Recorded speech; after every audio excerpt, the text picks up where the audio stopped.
We take you straight to the Bridget Mabandla Justice College. This is, of course, where we find my colleague Ayanda Nyati. Ayanda, a very good morning to you. So on the stand today is IPID's KZN Deputy Director for Investigations, Mr. Len John. His testimony has been essentially focused on alleged extrajudicial killings, if we can call them that. Quite explosive. Among others, he has gone on to state that some police officers have actually been doing the bidding of certain syndicates, if you will, where they are lured to go and commit killings for certain syndicates to almost eliminate their competition. Just talk us through what the Commission has heard thus far insofar as this stream is concerned.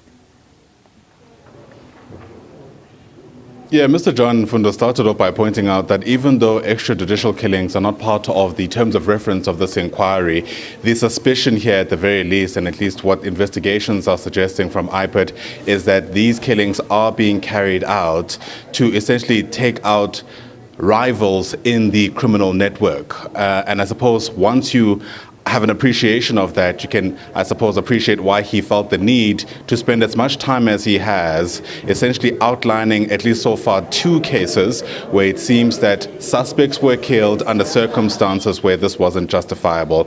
But he started off by also speaking about the work that's been done by the task team, which has essentially been put together to try to dismantle the peddling of drugs, put differently. And interestingly enough, he spoke about the tow truck industry being roped in to carry out some of this alleged criminal activity. Take a listen. It's a known factor that certain police officers at station levels are linked with certain tow truck businesses.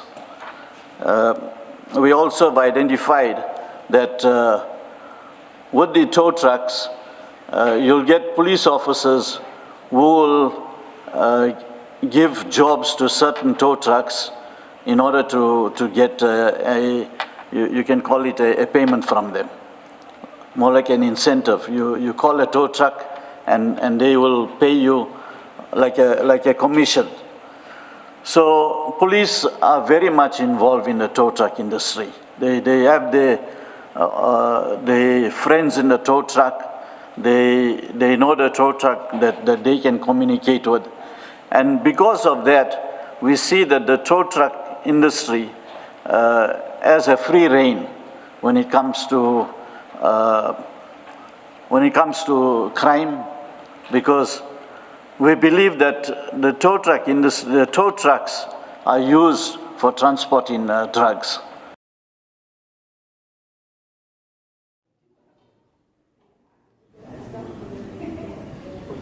And if that wasn't eyebrow-raising enough, at some stage, Mr. Len John spoke about the surge in extrajudicial killings that they've seen as IPID since the year 2023. He says there have been about 300 cases, 77 of them are linked to about 149 deaths. Take a listen.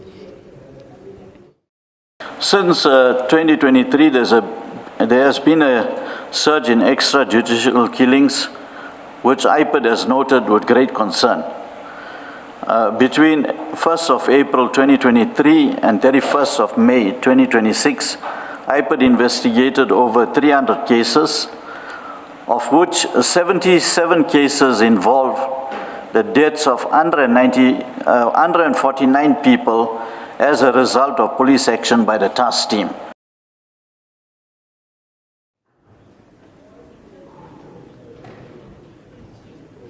All right, let's bring in Kenny Mapanga, our senior reporter here at the Bridget Mabandla Justice College, who's been listening into that. And Kenny, it's been interesting hearing even some of the questions from the commissioners already who are asking. I remember at some instance, Sesi Baloy asking, of these 77 cases, how many of them have been closed?